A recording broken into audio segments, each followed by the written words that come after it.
Prepare yourselves for a high-stakes sci-fi adventure filled with forced alliances, daring escapes, and a surprise bond that changes two lives forever. Imagine being locked in a fortress on a desert planet, bound by a debt so large that payment requires a marriage contract you never asked for. That's exactly the predicament our two unlikely heroes face.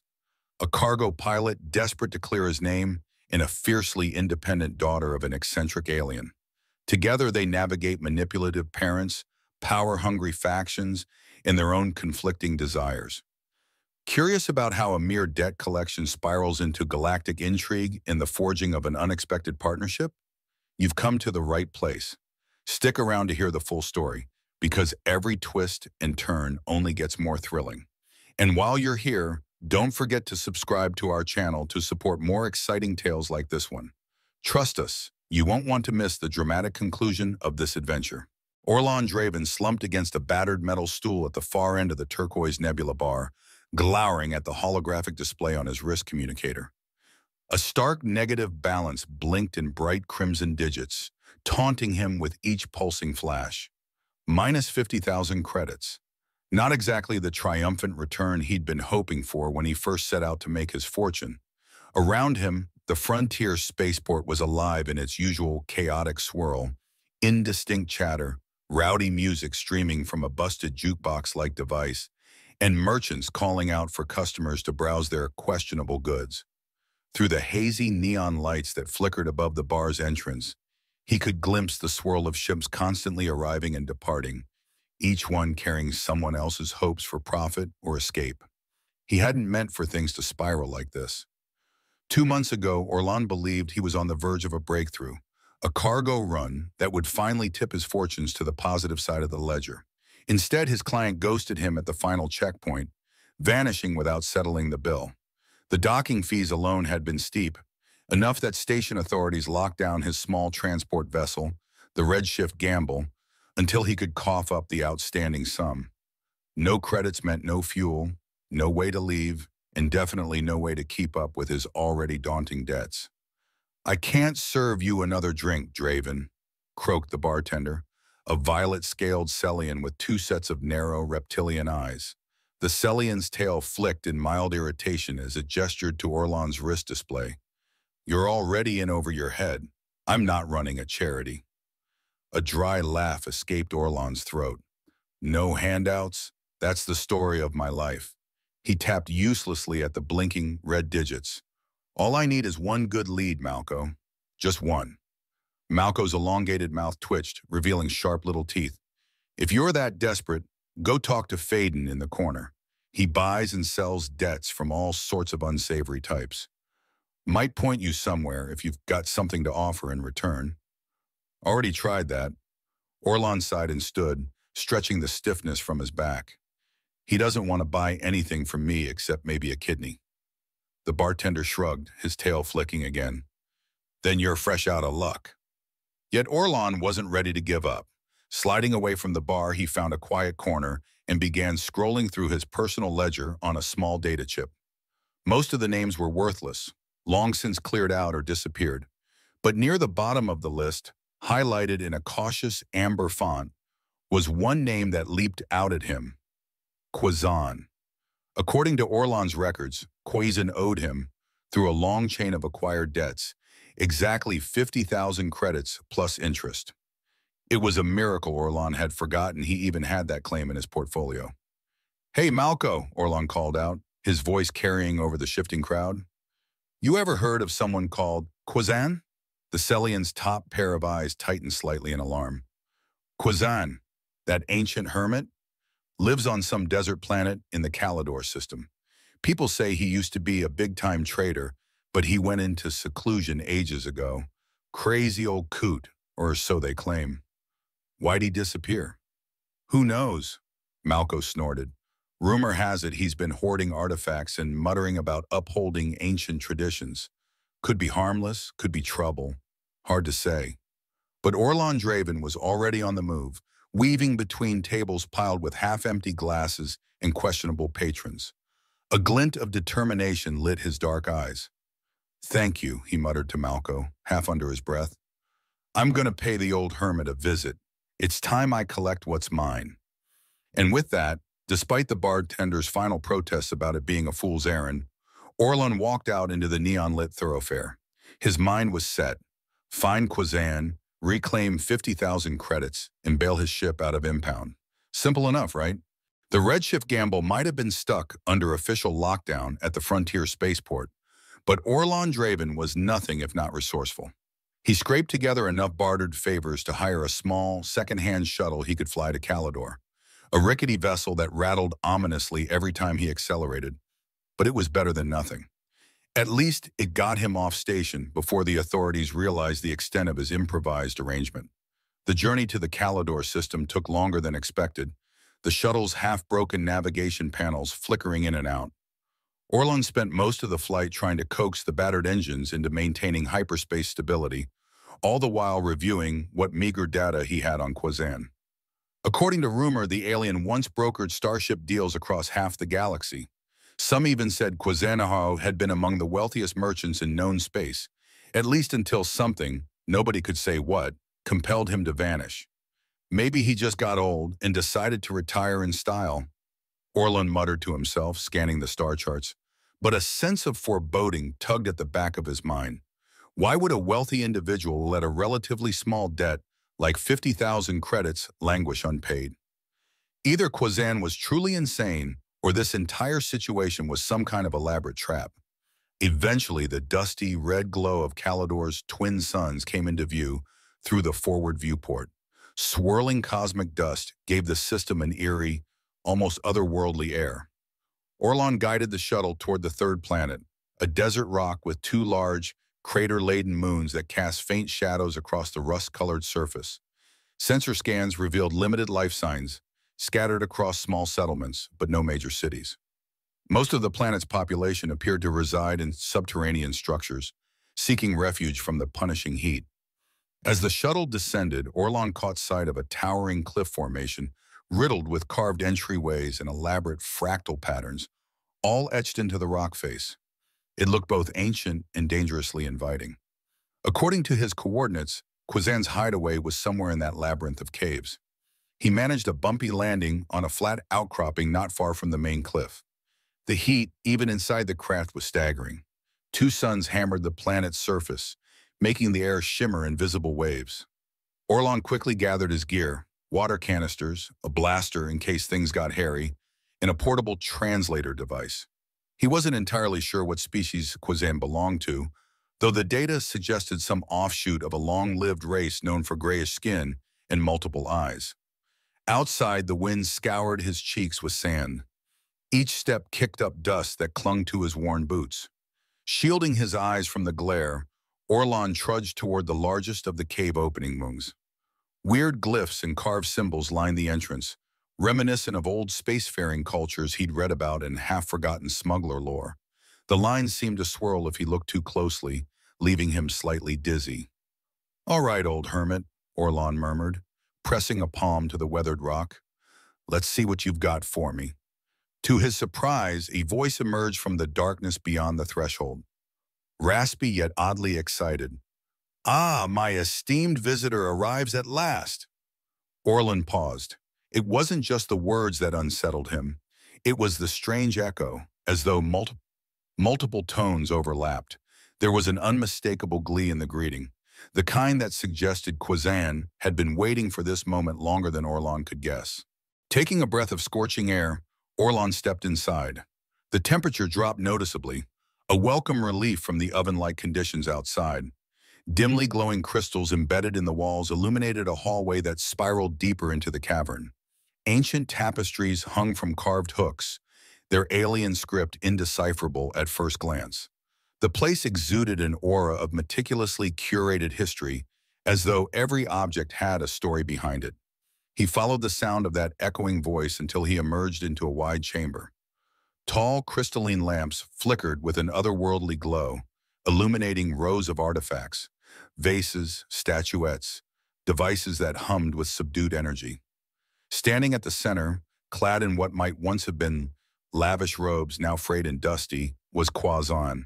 "Greetings, Orlon Draven," the alien said, inclining his head.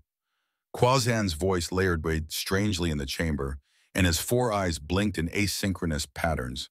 His grayish skin was deeply wrinkled, giving him the look of someone who had lived several lifetimes. "I've been expecting you." Orlon's hand hovered near the blaster at his hip, but he kept his tone calm and professional. "Then you know why I'm here." The old alien's smile deepened the creases in his face. "To collect a debt, is it?" Quazan tapped a long, claw-like finger against his chin. "I suspected you would come, though I didn't know it would be you in particular. The swirling paths of fate can be unpredictable." Unpredictable was one word for it. Orlon glanced around the chamber. While it was certainly filled with objects that looked valuable, there was no obvious stash of credit bars or funds that he could simply collect. "Fate or not, I'm here to settle accounts. 50,000 credits, plus the accrued interest from the contract you signed years ago. You can pay, or I can take something of equivalent value." Equivalent value. Quazan's voice trailed off, then his expression brightened, as though he'd just recalled a pleasant memory. "Yes, yes, the ancient traditions speak of exactly this sort of situation." Orlon's stomach tightened. That gleam in Quazan's eyes did not bode well. He'd dealt with eccentric traders before, but this level of unhinged enthusiasm was disconcerting. He decided to cut to the chase. "So, can you pay or not?" In response, Quazan clapped his spindly hands together and turned, gesturing for Orlon to follow. They passed through an ornate archway into a smaller antechamber. More relics lined the walls: elegant pottery, old star charts pinned under protective glass, and a collection of what looked like personal diaries. At the far end, on a carved stone table, lay a thick sheaf of documents in a language that resembled the script outside. "Your contract is there, Draven," Quazan said softly, pointing to the stack of papers. "But I have a much more precious payment for you." Alarm bells rang in Orlon's mind. He'd expected some kind of shady gem or a handful of black market artifacts, not official-looking documents. "I'm not in the market for souvenirs," he said warily. "I just need the credits." Quazan let out a chuckle that echoed through the chamber. "Credits are such fleeting things. No, no, this arrangement is far more permanent. Zorali, my dear." A doorway at the side of the room slid open, and in stepped a figure that momentarily stole Orlon's breath.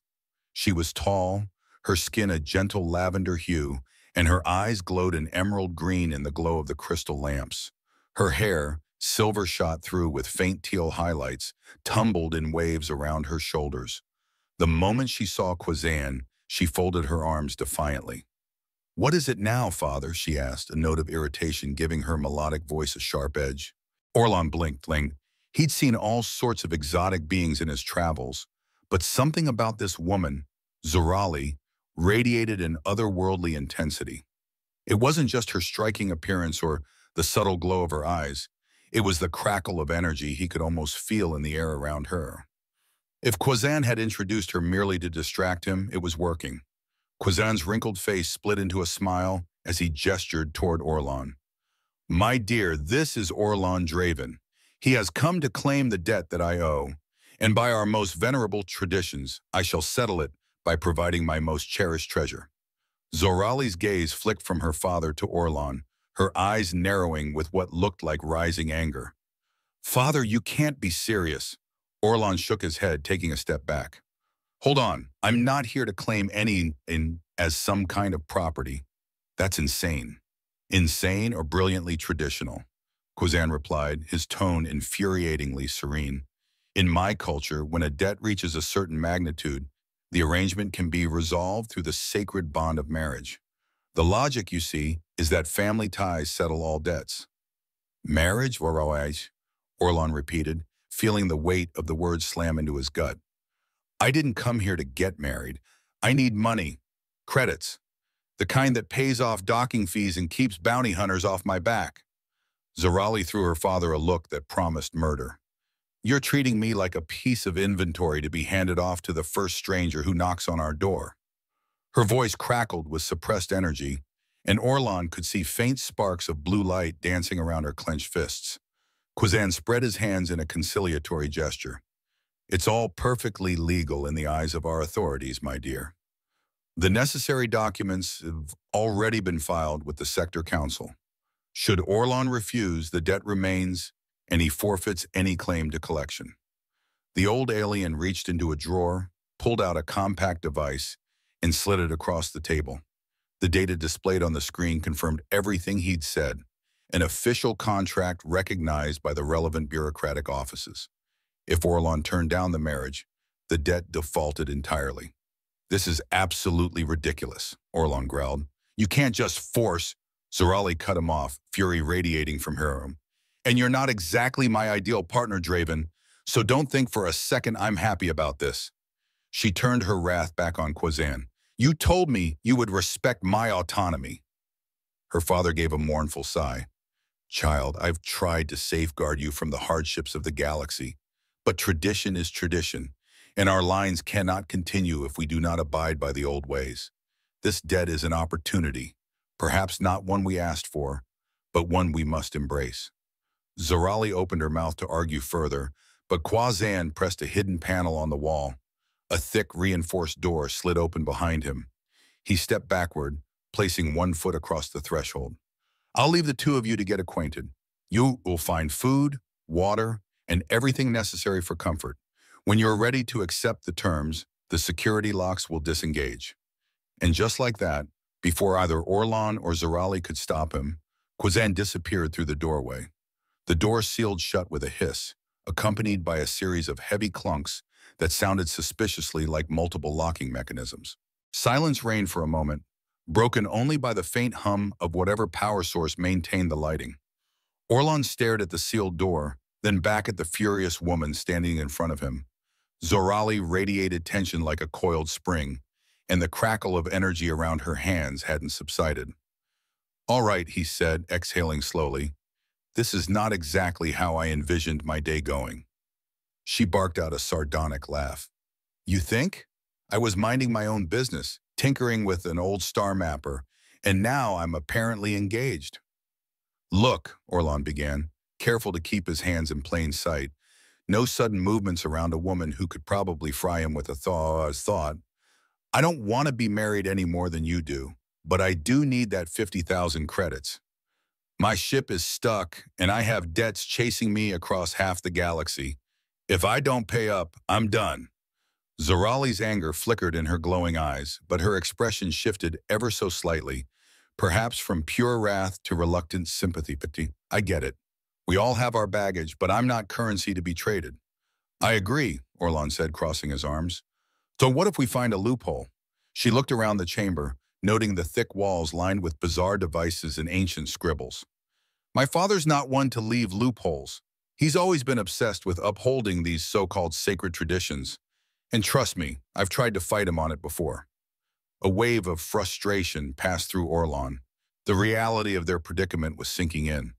Locked inside the Kwazan's fortress-like home with no immediate exit and forced to consider a contract that was, by all appearances, airtight. Is there any chance you can blast us out? He asked, eyes flicking to the faint electricity dancing at Zorali's fingertips. She sighed. The external walls are made from an alloy I can't break down with my abilities. My father ensured that a long time ago. He never wanted me to leave without his permission. I can cause some damage, sure, but I doubt I can crack a quantum-sealed door. Orlon surveyed the space, noticing a small corridor off to one side. Maybe there's a control room, some way to override the locks?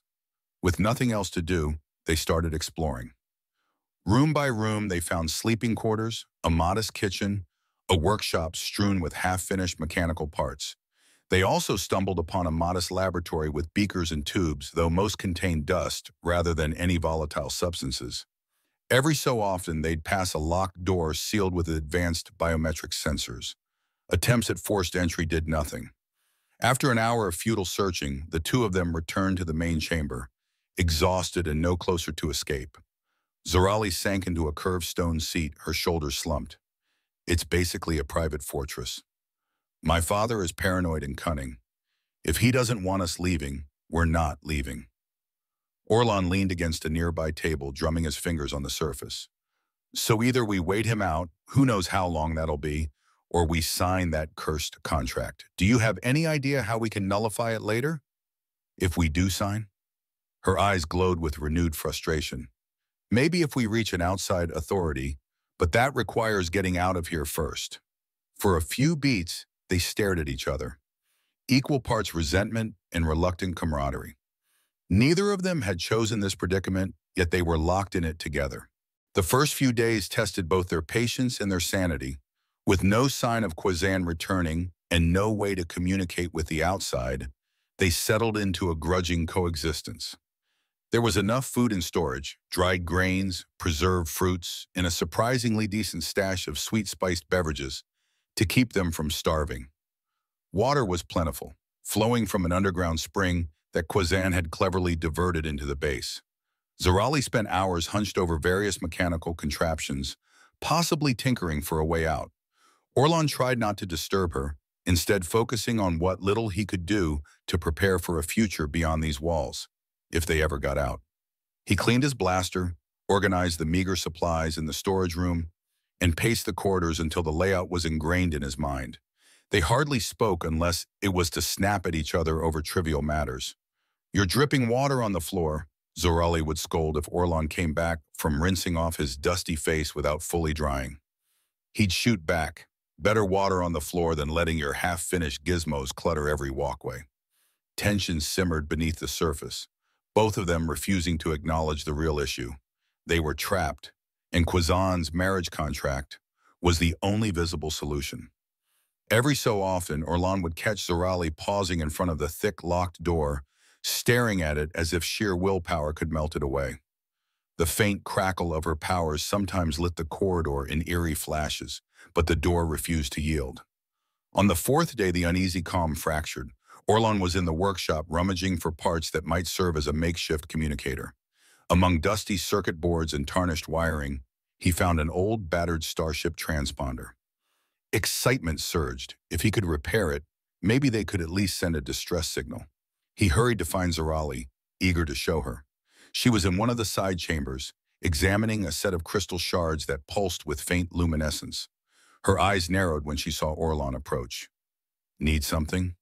"I found this," he said, holding up the transponder.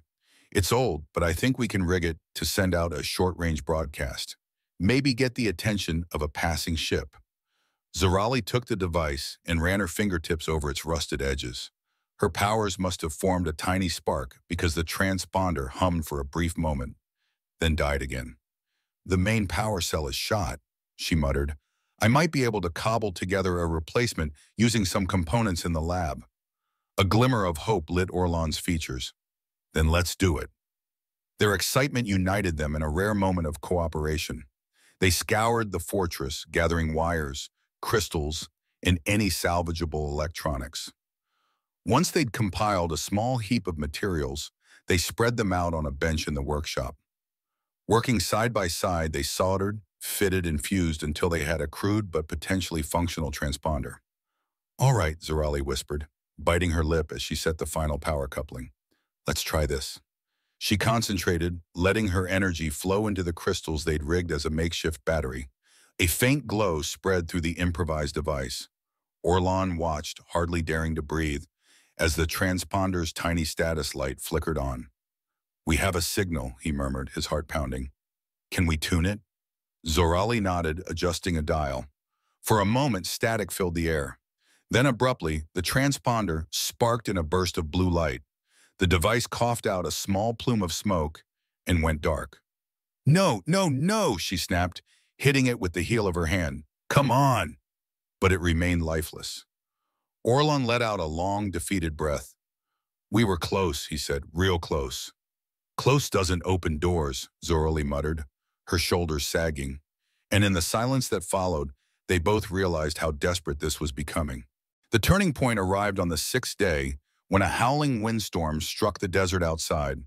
Orlon sensed it first through faint tremors in the fortress walls. He stepped into the main chamber, noticing how the ambient light flickered and dust fell from the high rafters. Moments later, red-tinged sand pelted the exterior in sheets so dense they rattled the thick door. "That doesn't sound good," he muttered. Zorali joined him, peering at a small sensor panel built into the chamber's wall. "We're in for a major sandstorm, possibly the biggest one this planet sees all year. Her hair, pinned back in a hasty braid, quivered with static electricity. While the fortress seemed solid enough to withstand the storm, a malfunction triggered the lights to flicker ominously. Some sections went pitch black for minutes at a time, lit only by the random bursts of Zorali's energy. With the wind howling outside, the fortress felt more claustrophobic than ever. As the storm raged on, it became clear that the temperature was rising inside. A crucial cooling vent must have clogged with sand.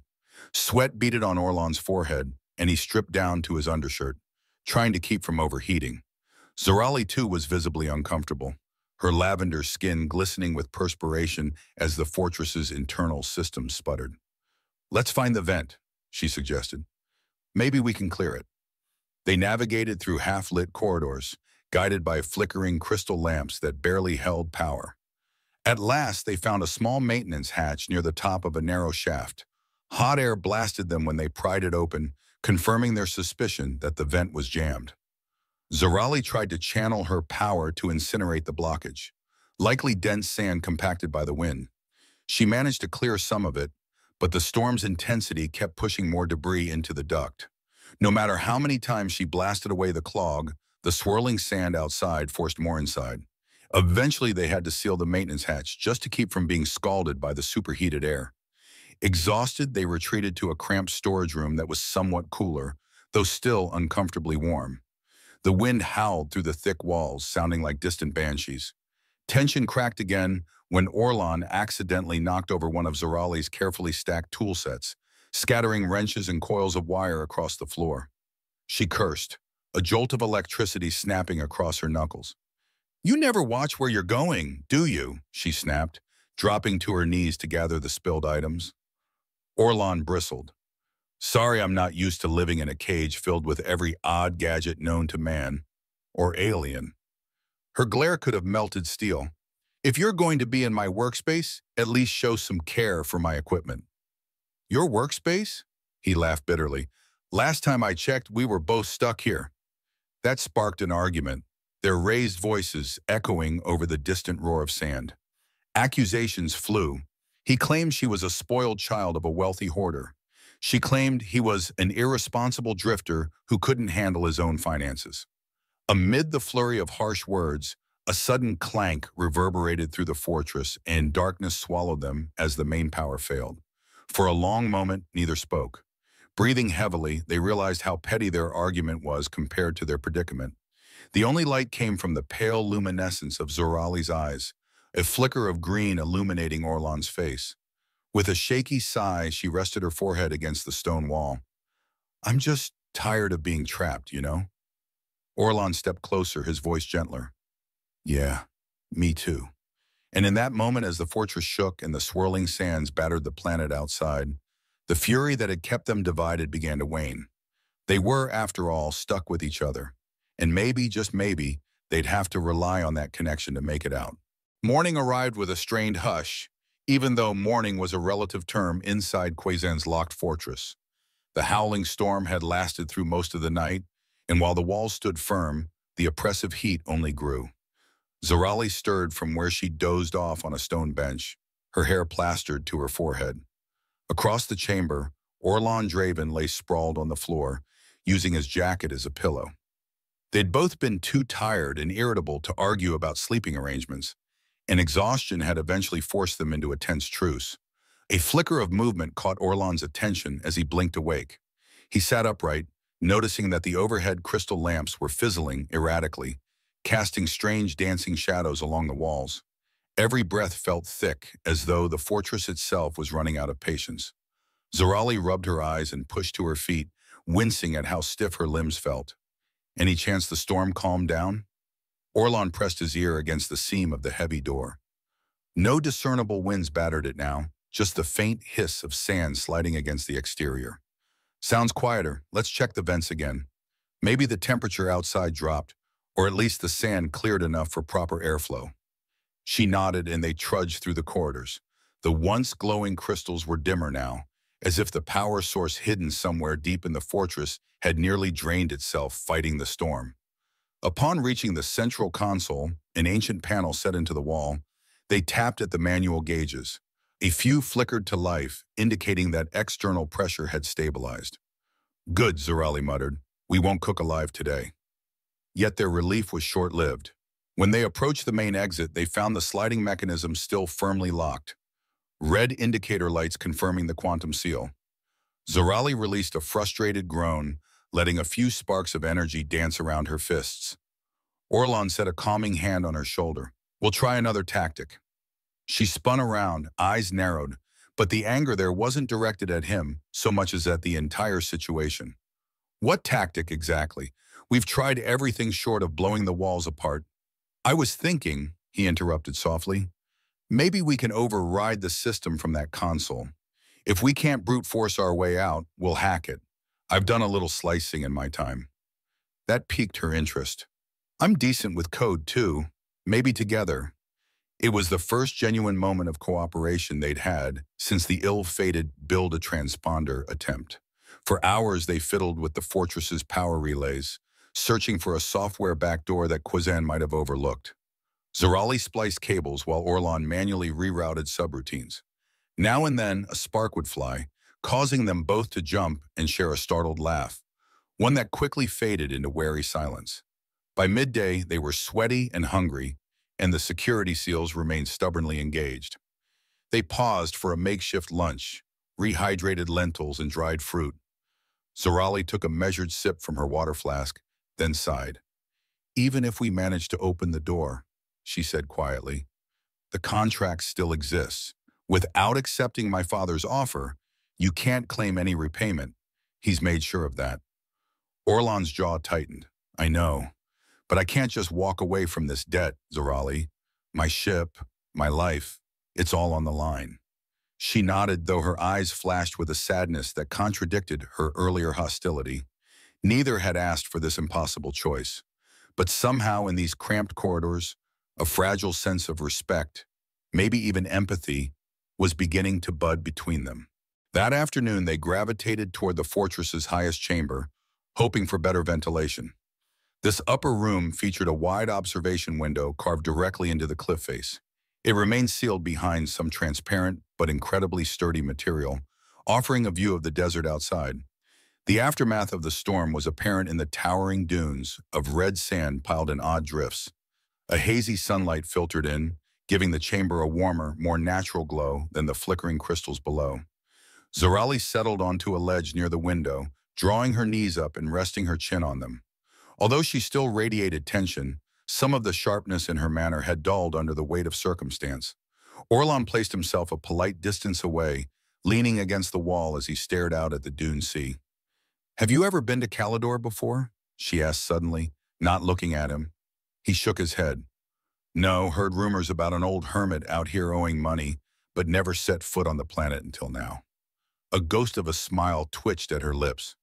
I used to dream of leaving, seeing the galaxy, traveling on starships, anything but living in my father's shadow, surrounded by relics and tradition. Orlon couldn't help his curiosity. So why stay? If you've got powers like the ones I've seen, you must be able to handle yourself. Could have hopped a transport years ago. Her gaze dropped. It's complicated. For one thing, Father's fortress is designed to keep me in. Even if I managed to slip away temporarily, he'd track me down. And, she trailed off, I guess a part of me felt guilty. My mother died a long time ago, and since then, Father's been so devoted to these old rites, determined to preserve our bloodline. As angry as I've been, I couldn't shake the feeling that leaving him would be abandoning something important. Orlon folded his arms, absorbing her words. His own father had never been the sentimental type, but hearing Zorali's story stirred an unexpected pang of empathy. I'm sorry, he said gently. Sounds like you got dealt a rough hand. She huffed a sardonic laugh. And here we are, stuck in a bizarre betrothal because of it. Silence fell between them, thick with unspoken thoughts. Eventually, Orlon cleared his throat. Look, if I do accept Quazan's terms, temporarily at least, it would wipe out the debt. I could fix my financial mess, and maybe you'd be free from your father's constant meddling. Her eyes flashed. Would I, though? We both know marriage contracts in this part of the galaxy come with all sorts of legal entanglements. Even if Father can't physically keep me here anymore, there's 1,000 ways to manipulate me through the contract's fine print. That's true, he admitted, but maybe we can find a way to nullify it later or renegotiate. Honestly, I'd be open to anything that doesn't lock us together for life. She looked at him then, properly. In the tempered daylight, her emerald eyes gleamed. This is crazy. A week ago, I was just tinkering with old star charts. You were chasing debts. Now, now we're on the verge of the strangest marriage in the galaxy, Orlon finished dryly, though he managed a faint grin. Her expression softened. You don't seem like a bad person, Draven. I might have fried you otherwise. Believe me, if you'd tried, I wouldn't have blamed you, he said, and for a moment a warm ripple of laughter passed between them. Outside, the desert shimmered under the twin suns. For the first time since he'd arrived on Calidor, Orlon felt a hint of hope. Maybe they could forge a path out of this that neither of them hated. They spent the next 2 days falling into a strange but workable routine. In the mornings, they inventoried supplies and tested the fortress's failing power systems. At midday, they retreated to the cooler upper chamber to rest and share minimal conversation. Evenings saw them attempt more creative solutions, tinkering with leftover gadgets, scanning for hidden passageways, or meticulously reviewing the lines of the marriage contract in search of a loophole. During these efforts, they discovered a small library hidden in a corner of Quazan's personal study. Ancient tomes and digital tablets filled the shelves, some in languages neither of them recognized. Among these relics were pages and pages of Quazan's notes, referencing the old customs that had led to their predicament. Zorali read them aloud in a hushed tone, translating whenever possible. It's basically a binding vow that if someone in our family owes a great debt to an outsider, she explained, it can be settled by joining our bloodlines. The contract automatically goes on record with the Sector Council, meaning if either party refuses the union, the debt is considered forfeited. Orlon grimaced, which means I lose any right to reclaim my 50,000 credits. A neat trap. Zorali set the scroll aside, anger flickering in her emerald eyes. It's so archaic. My father always said it would preserve our lineage. But to me, it looks like a way to make sure he can't lose his precious genealogical lines. She spoke the last words with an edge of bitterness, but as her gaze flicked over Orlon, her expression softened into regret. I shouldn't lump you in with his manipulations. You didn't choose this. He met her eyes. No, but I came here for the money. I'm not exactly guilt-free in this scenario. They lapsed into thoughtful silence. Eventually, Orlon picked up one of the tablets covered in Quazan's cramped script. What about your mother's side of the family? Were they also part of these old traditions? Zorali's shoulders sagged. My mother was from a starfaring clan. She believed in progress and exploration. Father was more rooted in ceremony. It's why I am like this. She gestured to the subtle crackle in the air around her fingertips. My mother's people had a long history of generating psionic energies. She taught me to harness it when I was very young. But after she died, Father insisted on sealing me away, refining my abilities only if they served his rituals. Orlon's voice turned gentle. I'm sorry you lost her. She sounds like someone who'd never stand for something like this. A tiny smile curved Zorali's lips. She wouldn't. That's the only solace I have, knowing she'd want me to fight for my own destiny. Even if it means, well, accepting strange alliances. Alliances, the word hung between them, almost tangible. Orlon slowly set the tablet down.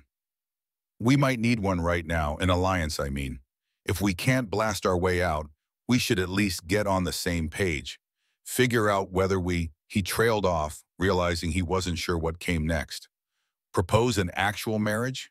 Pretend to go along with it until they could break free? The possibilities were as convoluted as the fortress walls. Zorali nodded as though reading the unspoken question in his eyes.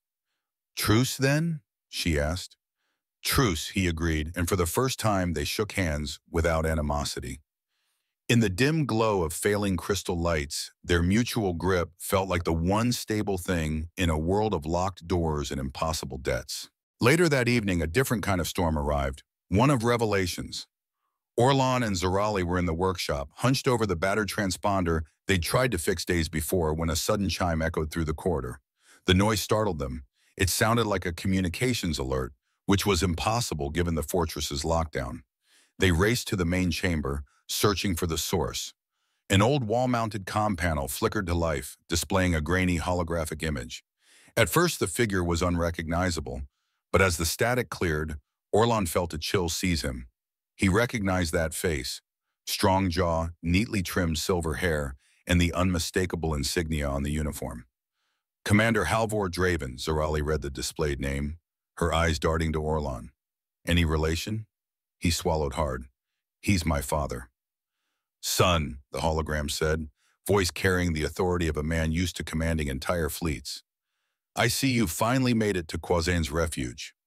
Orlon's throat tightened. He'd spent years avoiding his father, determined not to live under that illustrious shadow. Commander Draven was a war hero, revered across numerous systems for his leadership during the Trilathic conflicts. Orlon had chosen a different path: cargo runs, smuggling side jobs, and staying away from anything that remotely smelled of duty or legacy. How did you even, Orlon began, his voice cracking. Find you? The commander's hologram let out a quiet laugh. I have my ways. The real question is whether you've accepted the arrangement yet, because I assure you it won't go away on its own. Zorali stepped forward, anger flashing across her features. So you knew about this arrangement? Is this some elaborate plan to marry off your son to my father's old traditions? Commander Draven inclined his head politely. Zorali, child of Quazan, yes, I expected your presence. I've spoken at length with your father. Both of us agreed it would be beneficial to orchestrate this scenario so that you two might meet on more genuine terms. Orlon felt a surge of incredulous rage. Beneficial? You locked us in a fortress with a ridiculous ultimatum? The older man's hologram radiated calm authority. For centuries, the Draven line has been entangled with interstellar politics. I had hoped you would continue that legacy, son, but you fled. Meanwhile, Quazan lamented that his daughter, with all her gifts, refused to embrace the customs of her lineage. He paused, letting the words sink in. So we arranged an opportunity for the two of you, both rebels in your own right, to meet on neutral ground, forced to rely on each other. It seemed the only way you'd give each other a fair chance. Zorali's jaw dropped in disbelief. You conspired with my father to, what, trick us into a meaningful relationship? Commander Draven offered a thin smile. Trick is a harsh term. We merely set the stage. The rest has been your own doing. Tell me, Orlon, have you truly hated every moment with Zorali? Heat flared across Orlon's cheeks. He bristled, but the question sliced too close to the truth. He could hardly deny the grudging respect and growing affection he'd developed for the woman standing beside him. Still, that didn't excuse the deception. Whether I hate it or not, you manipulated us, he said through gritted teeth.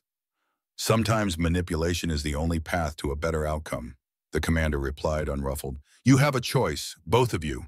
Accept your union formally and settle the debt, or remain in stalemate, bound by laws that won't change no matter how much you resist. With that, the hologram fizzled out, leaving Orlon and Zorali in stunned silence. For several minutes, they just stood there, illuminated by the dull afterglow of the comm panel. It felt as though the fortress walls had pressed in closer, reasserting their unyielding hold. Orlon's mind spun with conflicting emotions: anger at his father's interference, an odd relief that the debt truly could be cleared, and a persistent, embarrassing warmth whenever his eyes fell on Zorali. Finally, Zorali spoke. So, you're the son of a legendary war hero. He grimaced. That's one way of putting it. Everyone else sees him as a noble defender of the galaxy. I see a father who always expected me to follow in his footsteps. I just couldn't.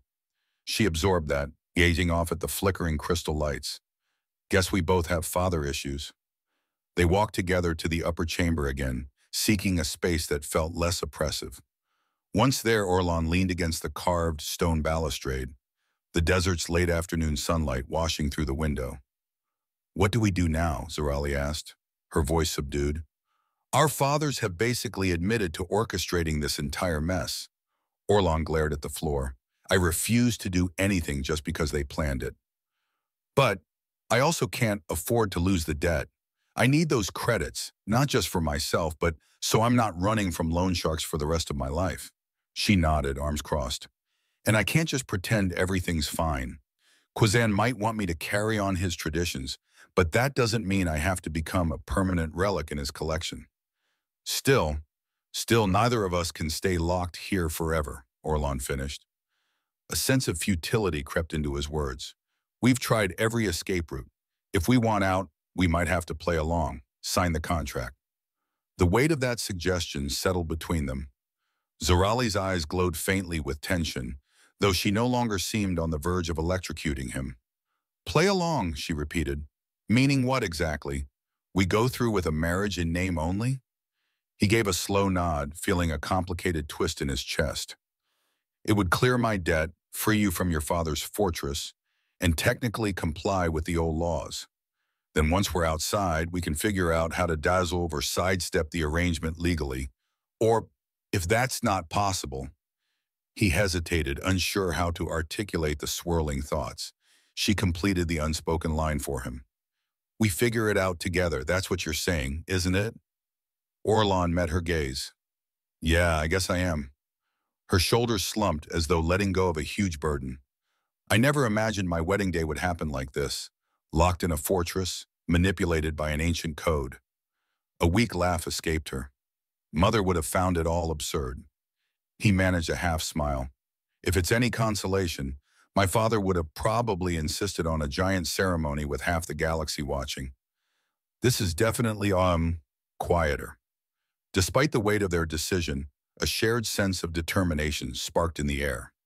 It wasn't romance in the traditional sense, no grand confession, no rose petals. Yet beneath the frustration and forced circumstances lay a flicker of genuine connection. They stood side by side, staring at the swirling desert, the horizon tinted gold by the setting suns.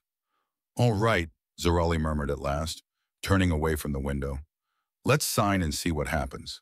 They headed back to the main chamber, where the thick sheaf of paperwork still lay on a carved table, an ever-present reminder of Kwazan's machinations. Zorali placed both hands on the edges of the topmost document, exhaling slowly. The text was mostly in her father's native script, but it also contained official galactic law references confirming the contract's legitimacy.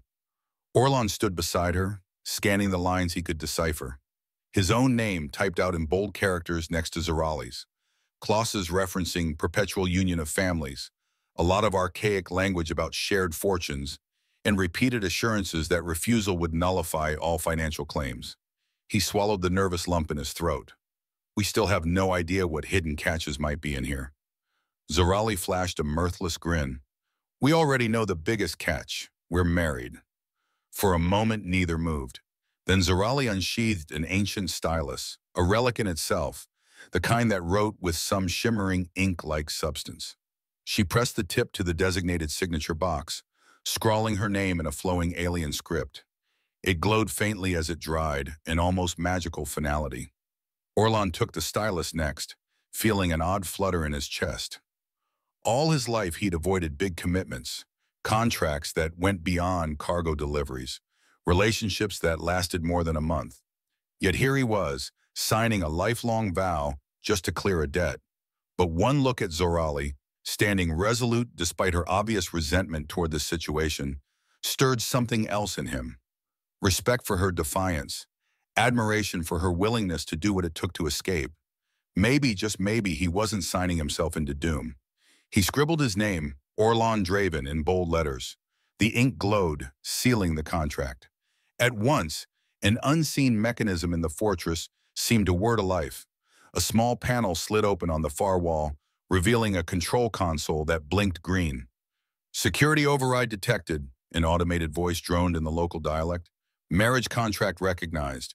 Kwazan's debt hereby resolved. All locks disengaging. Zorali and Orlon exchanged stunned looks. Then they dashed to the once-sealed door. It slid open with a smooth hiss, the scorching desert air flooding in. The view outside was half obscured by the lingering haze of red dust, but it was freedom all the same. Zorali's lips parted in a shaky laugh. That was almost too easy. Don't jinx it, Orlon muttered, stepping out onto the rocky ledge. The desert heat was brutal, but after days cooped up in the fortress, he'd take it. I'll grab what I can from the fortress, any supplies that might help me get off-world. As they busied themselves gathering necessities, food rations, water containers, spare mechanical parts, Zorali hesitated in front of an open chest near the workshop. Inside lay small personal items, some clearly belonging to her mother, an old star map, a set of shimmering crystal combs. She carefully placed them in a sack, her expression subdued. "You okay?" Orlon asked softly, seeing the mix of longing and sadness flit across her features. She nodded, hugging the sack to her chest. "Yeah, just realizing this is it. I'm leaving the only home I've ever known. Even if it was more like a prison, it was still—" She shrugged. "Let's just go before I lose my nerve." Once they were packed, they stepped out into the blazing sunlight, blinking against the brightness.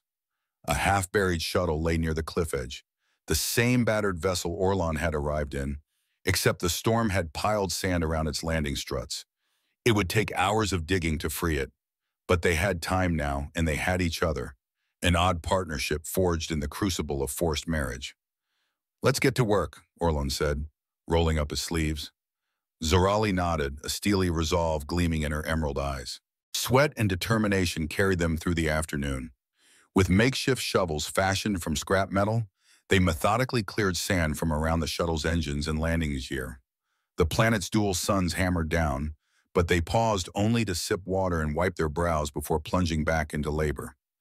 At last, the shuttle's rear thrusters were free of the suffocating drifts. Orlon wiped a streak of red dust off his cheek, then popped open the side hatch to check the cockpit. A quick diagnostic revealed what he'd feared. The storm had damaged the main ignition array, leaving the shuttle's engine temperamental at best. "This might take a bit to fix," he told Zorali as she climbed in behind him. She leaned over the console, her hair brushing his shoulder. "I can help. Let me see." As she ran her glowing fingers along the wiring, Orlon felt a twinge of gratitude for her presence. Each time she touched a malfunctioning component, a crackle of psionic energy seemed to repair micro-fractures or resolder loose connections. Gradually, status lights winked from red to yellow to green. "That's incredible," he said, half in awe. She gave a tight smile. "My mother's gift. It's good for more than just making objects explode." Soon the engine indicator stabilized. The shuttle let out a low hum, vibrating beneath their feet. Orlon fired up the thrusters, and the craft lifted a few meters off the ground before settling back down, stable and ready for flight. Relief coursed through him. "Looks like we're operational," he said, glancing at her. "I can fly us to the nearest trade hub, maybe secure repairs for my main ship. And you, well, I guess you're technically free to go anywhere now." Zorali pursed her lips, eyes flicking to the corridor in the fortress behind them, then back to Orlon. A complicated swirl of emotions passed over her face, relief, apprehension, and something else he couldn't quite name. "If I go off on my own, Father might still try to reel me back in," she said at last. "He's cunning. He'll use the contract's legal framework to track me down." "And if you stay with me?" Orlon asked carefully, uncertain whether he was offering safety or inviting more complications. She managed a wry half-smile. "Your father will be waiting too, probably with some grand speech about how we should embrace our destiny or something." He laughed, despite the tension coiling in his chest. "Sounds about right. The only difference is I know how to dodge my father's attempts at micromanaging my life. Sort of." They regarded each other, the newly minted husband and wife, bound by a piece of archaic paperwork that had forced them together. Yet in that moment, neither seemed eager to storm off in separate directions. "Let's see what happens if we stick together," Zorali said softly. "At least until we can figure out a solution that doesn't involve being hunted by Quazan or Halvor Draven." Orlon offered his hand, and she accepted it. "Deal," he said. "We'll outrun them both if we have to, or fight them if it comes to that." With the fortress looming behind them, its locked doors now an empty threat, they sealed the shuttle's hatch. Engines roared to life, sand swirling in eddies beneath the hull. Moments later, they shot into the desert sky, leaving Quazan's domain behind. As the horizon opened before them, Orlon had the oddest feeling that they weren't just fleeing a fortress. They were diving headlong into a future that neither had chosen, yet both were strangely ready to face. The journey away from Kwazan's fortress began with the least ceremonial takeoff imaginable. Orlon Draven wrestling the shuttle's creaky control yoke, while Zorali fumbled with half-fried instrumentation panels. Yet as soon as they cleared the parched desert plateau, relief flooded the cramped cockpit. They were free. No locked doors, no swirling dust storms, no ominous paternal scheming, at least for the moment. The battered shuttle's engines roared louder than either of them liked, but it held steady. Zorali monitored a flickering holodisplay, trying to chart a course for the nearest off-world station. Calidor's main settlement is on the far side of the planet, she said, tapping the screen. But it's tiny, mostly a refueling outpost and some underground dwellings. Might not have the parts you need to fix your real ship. Orlon winced at the memory of the Redshift gamble locked down in that distant frontier spaceport. We'll need a bigger hub for that, something with enough commerce to handle major repairs. He glanced at her. But first, we might want to at least pick up some extra foils and verify that the contract is actually processed. The mention of the contract made them both tense. Their wedding had been a mere signature on old parchment, overshadowed by necessity rather than romance. Yet it was also the key to clearing Orlon's debt and granting Zorali her first taste of autonomy. We should confirm that your father, really did finalize the transaction, Zorali said. Otherwise, you could still be on the hook for the money. Orlon grimaced. I wouldn't put it past Commander Draven to add further complications. The shuttle banked eastward, crossing a stretch of dunes that stretched to the horizon like an endless sea. Wind-blown ridges formed patterns so fluid they resembled rippling water. It would have been a mesmerizing sight in other circumstances. Now it simply reminded them how remote they were. As they flew, a delicate tension filled the cockpit. They had escaped the fortress together, married in name, if not in spirit, and each possessed a father who meddled in galactic affairs. There was so much to unravel about their own lives, about the relationship that had been thrust upon them. But right now they needed a safe harbor. Zorali broke the hush first. How long has it been since you spoke with your father? Before this? Too long, Orlon admitted, focusing on the control display. I was a teen when I ran off, determined to forge my own path. Every so often I'd catch wind of his campaigns, leading peacekeeping missions or negotiations. He always managed to find me if he truly wanted to, like now, but I never responded to his invites or messages. She took that in, nodding slowly. My father rarely let me wander far enough to escape his watch. I envied the idea that you had freedom, but I guess running from your destiny has its own price. The subtext weighed heavily. Both had rebelled against parental expectations, only to find themselves enmeshed in an even more tangled scheme. And yet, as they traded glances, neither seemed ready to turn away from the other. Even if this marriage was forced, there was solace in confronting the aftermath with someone who understood. Finally, the settlement's beacon winked into view on their scanners, a cluster of metal domes nestled against a series of cliffs. With no official landing pads in sight, Orlon lowered the shuttle onto a relatively flat stretch of ground, little more than packed dirt near a collection of ramshackle hangars. Welcome to nowhere, Zorali murmured, powering down the engines. Let's see if we can find a stiff drink or at least a comm panel.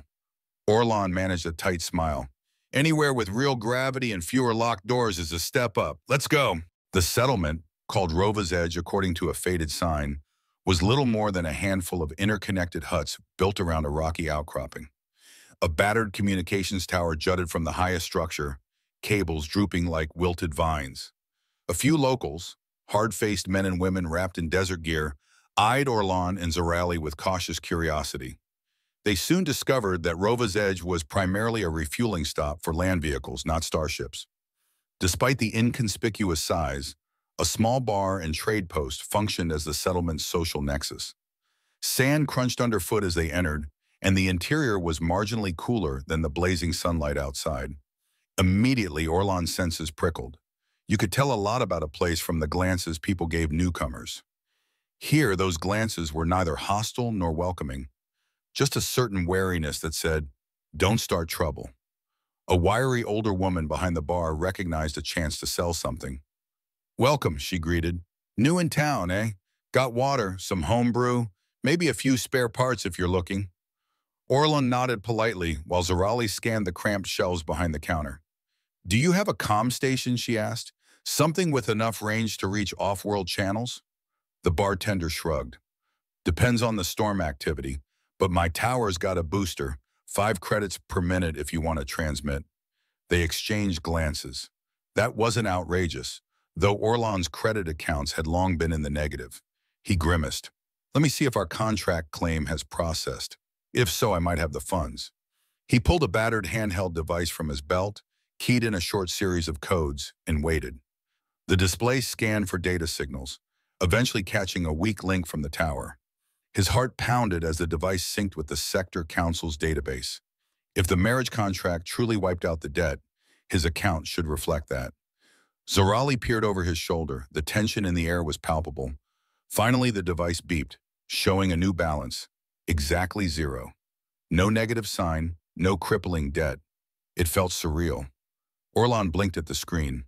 I think it worked," he breathed. His eyes stung from a swell of emotion he hadn't anticipated. For years, he'd been running from that monstrous number, watching it grow each time an interest penalty hit. Now it was gone. Zorali exhaled slowly, a cautious smile tugging at her lips. "That means my father filed the arrangement. Or your father did. Either way, you're free." She tried to sound pleased, but there was a note of uncertainty too. Because what did this freedom mean for them now? Had they just traded one trap for another? Orlon took a moment to center himself. "So I can pay for that comm call," he told the bartender, "and buy some supplies. Thanks." A few keystrokes later, he transferred just enough credits to cover their needs. The transaction felt bizarrely easy after a lifetime of scraping by. He half expected alarms to blare, announcing he was a fraud. But the receipt printed smoothly, verifying the purchase. While Orlon sorted out the supplies, Zorali found the comm station in a dimly lit back room, a single chair and a flickering screen.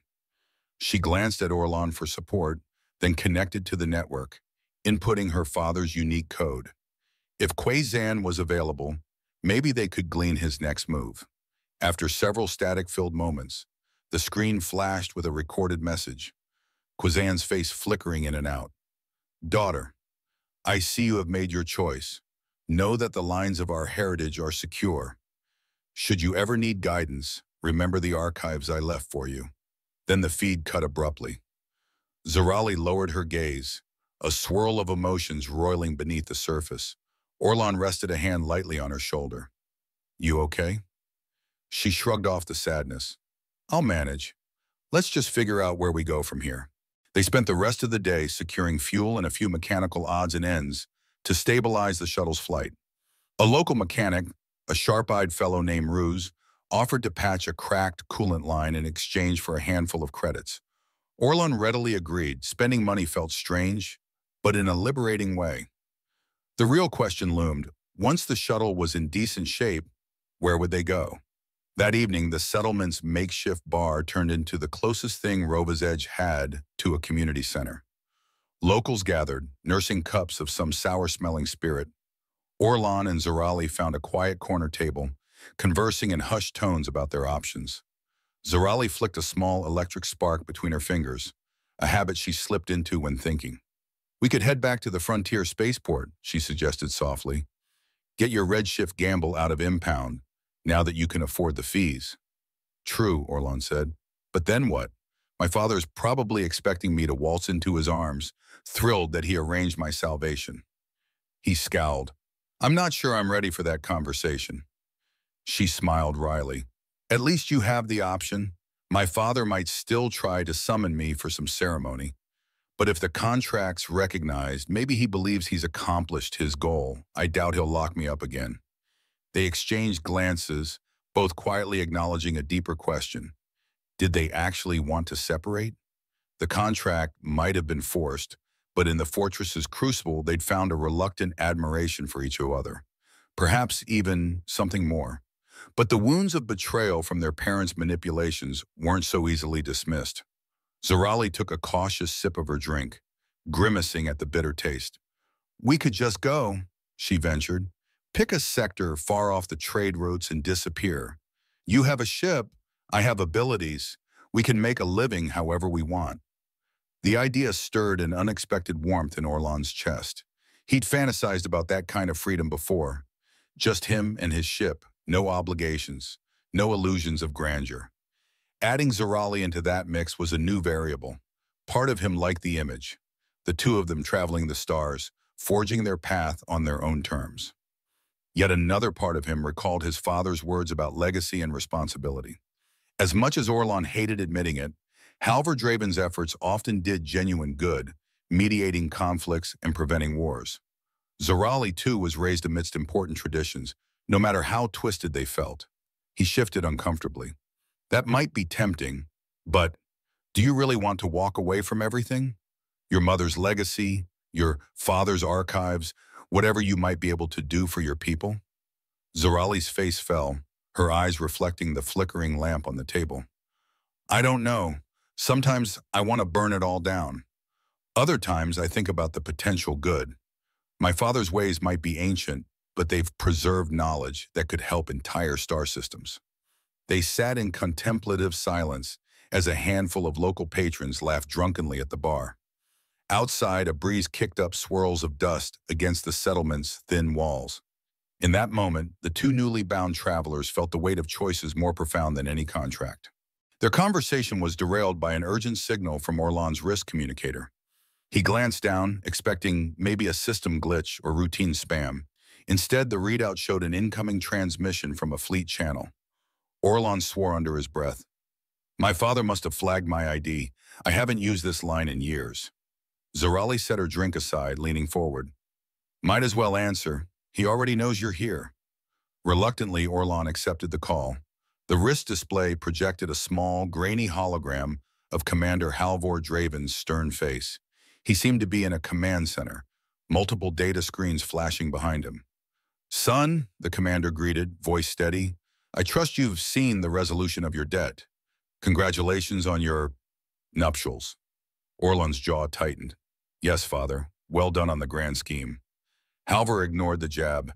"We need to talk about larger concerns. Tensions are rising in the Orion sector. I've been dispatched to mediate.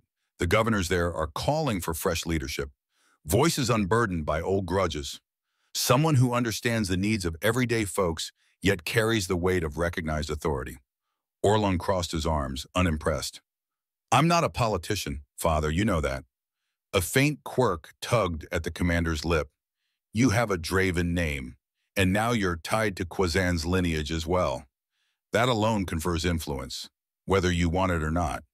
His gaze flicked in Zorali's direction. "And your new bride has her own claim to important traditions."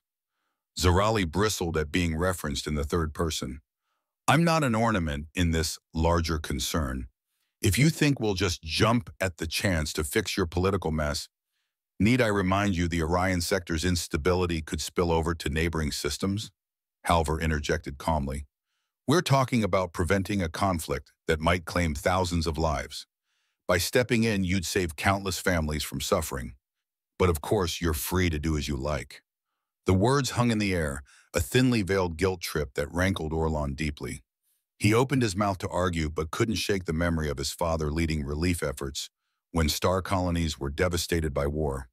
The commander had a knack for weaving moral duty into every conversation. Zorali stared at Orlon.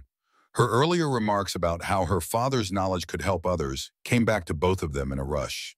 Were they truly ready to vanish into the cosmos while people suffered in a conflict that might be avoidable? Halvor's voice softened, perhaps sensing their hesitation. "I'm at Station Aurelius in 3 standard days. If you're not interested, no one will force you. But I believe the two of you together possess something unique, a blend of old-line authority and independent streak that might just sway the Orion delegates. Think about it." Then the transmission ended. No further pressure, just a final ripple of static as the hologram fizzled out. Silence returned to the small bar.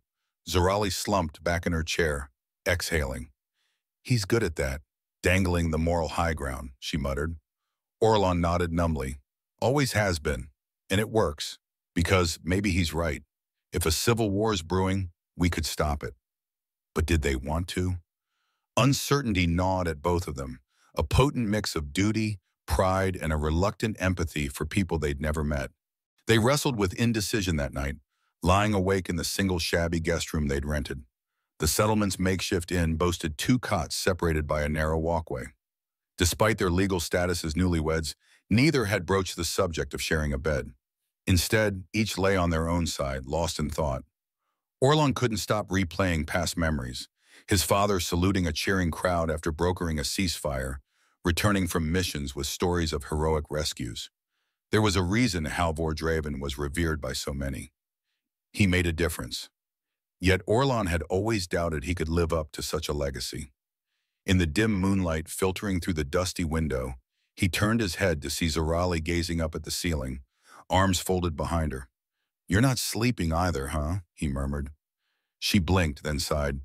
"No, thinking about my father's archives. The knowledge he's been hoarding could quell conflicts if used wisely. But it can also be exploited, and I never wanted to be the face of anything political." A rustle of cloth as Orlon sat up, leaning against the cot's flimsy headboard. "Me neither. I hate the idea of stepping into father's role, even partially. Still, I can't shake the thought that we could help people." Zorali turned onto her side to face him, the faint glow of her eyes a soft beacon in the gloom. "If we do this, it won't be because our parents manipulated us. It'll be on our terms, right?" "Right," Orlon said firmly. "We decide how to intervene. No grand illusions of forming some dynastic power couple. Just 2 reluctant do-gooders trying to keep a sector from imploding." She cracked a tiny smile, humor glinting in her eyes. "That's the strangest vow renewal I've ever heard, but maybe that's exactly what we need." They shared a moment of quiet laughter that dissolved the heaviness in the room. This was no love-at-first-sight romance, nor a typical political alliance. It was something in between, formed out of frustration and necessity, yet evolving into a hesitant partnership. Eventually the laughter faded, replaced by a thoughtful calm. Zorali's voice dropped to a near whisper. "You know, if you do want a chance to talk to your father, really talk, I'd support it.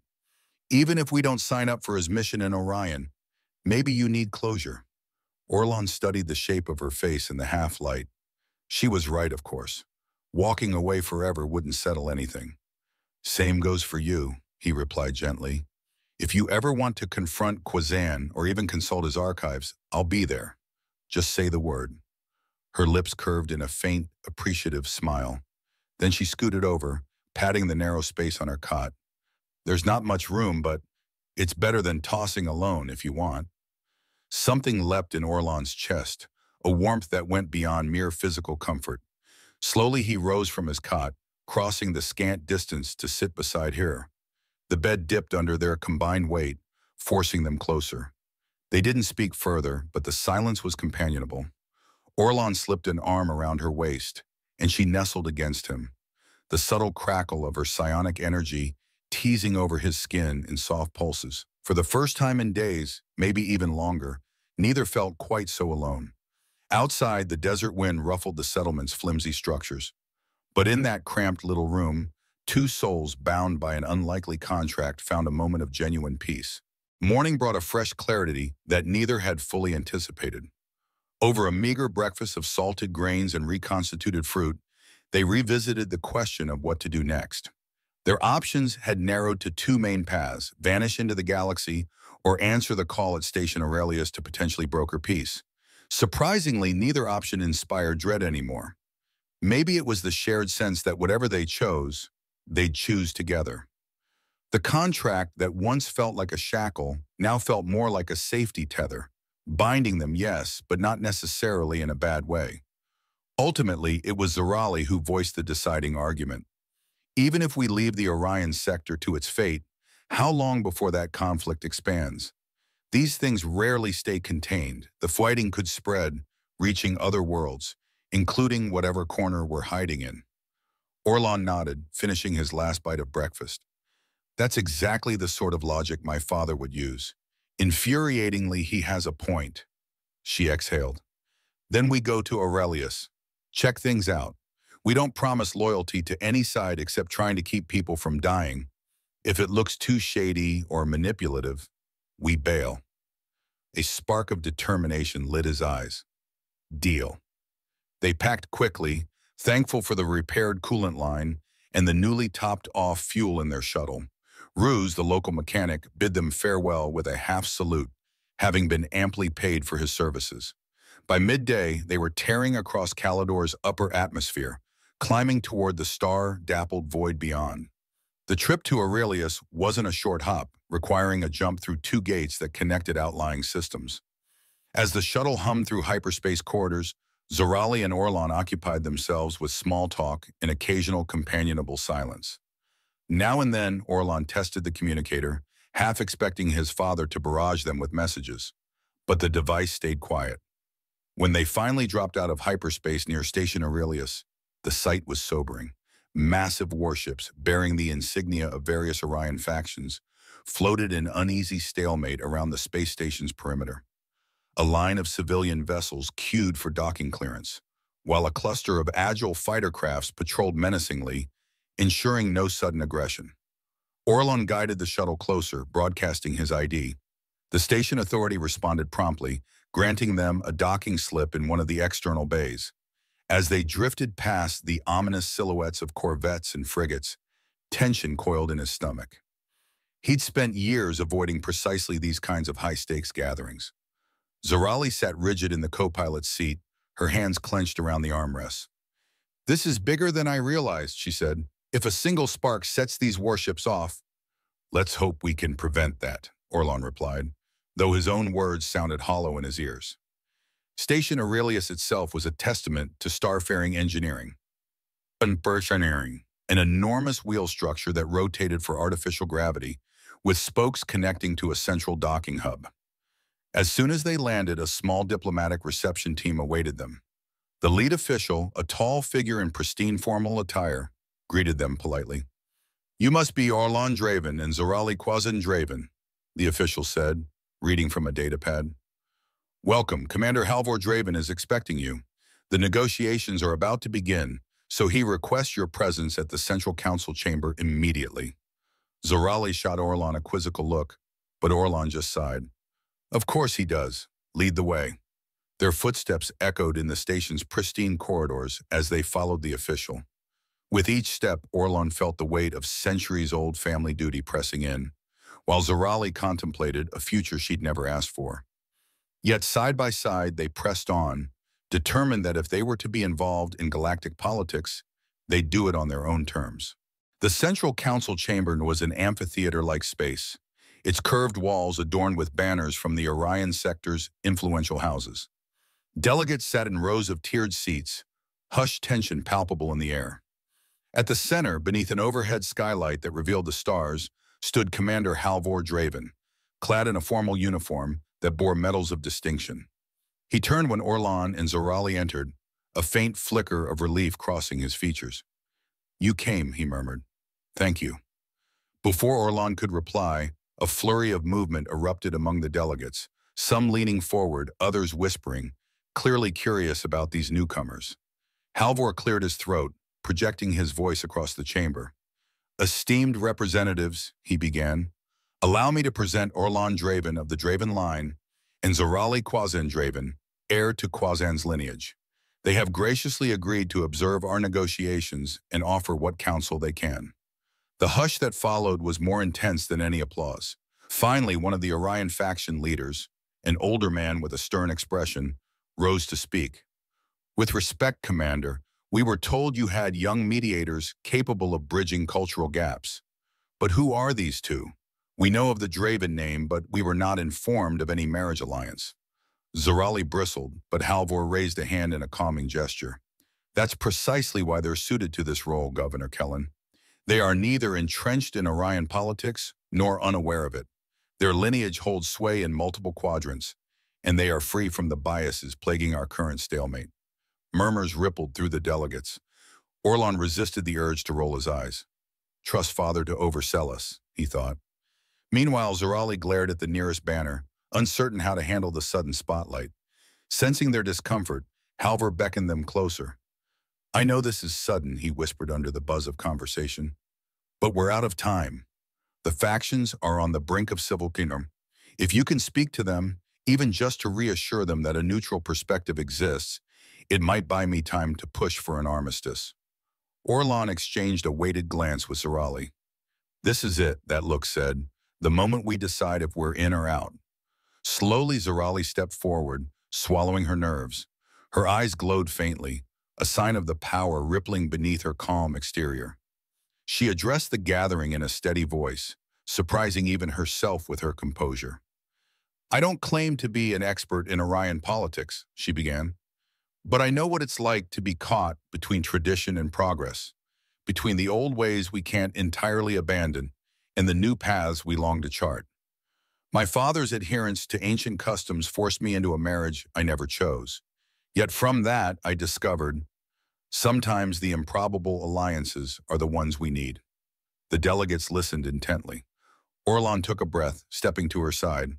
I've spent most of my life avoiding duty, he admitted, voice echoing in the chamber's acoustics. I wanted no part of the Draven legacy, but I learned running away doesn't free you from your responsibilities. It just means others suffer while you hide. So here we are, offering what little we can, a promise that conflict doesn't have to be inevitable. There's always another path. For a moment, no one spoke. Then Governor Kellen inclined his head slowly. Well said, he acknowledged, but words alone won't solve our sector's troubles. Halver stepped in, taking advantage of the shift in tone. True, which is why we propose a temporary ceasefire, a neutral zone for open dialogue. Let Orlon and Zorali help facilitate. If, after a set time, no progress is made, you can resume your actions. But give us that chance, you promised. A tense debate erupted among the delegates, but the older man eventually raised a hand, silencing the murmurs. We will consider this if the Dravens prove their neutrality by speaking with each faction individually. Agreed? Orlon's heart pounded, but he nodded, sensing Zorali's silent agreement at his side. If we're doing this, he thought, we're all in. In the skylight overhead, stars gleamed like distant witnesses to this improbable alliance. For better or worse, Orlon and Zorali had stepped onto the galactic stage, determined to bring peace where chaos threatened.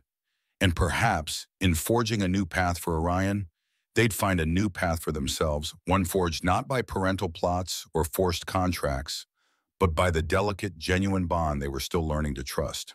From a personal perspective, this story has shown how adversity can spark unexpected alliances and how a forced situation can blossom into genuine connection. Orlon and Zorali's journey wasn't simple. No epic romance starts with a debt-collecting pilot finding himself married to a psionically gifted alien heiress. Yet through conflicts, negotiations, and shared triumphs, they turned a manipulated contract into a purposeful mission. They learned that destiny isn't just about the legacy you inherit, it's about the legacy you choose to create. Thank you for joining us on this adventure. We hope the twists, moral dilemmas, and ultimate victory over division inspired you. What are your thoughts on forced alliances? Can reluctant heroes become society's greatest champions? Let us know in the comments below. Your feedback sparks the best discussions, and who knows, it might even shape our next story.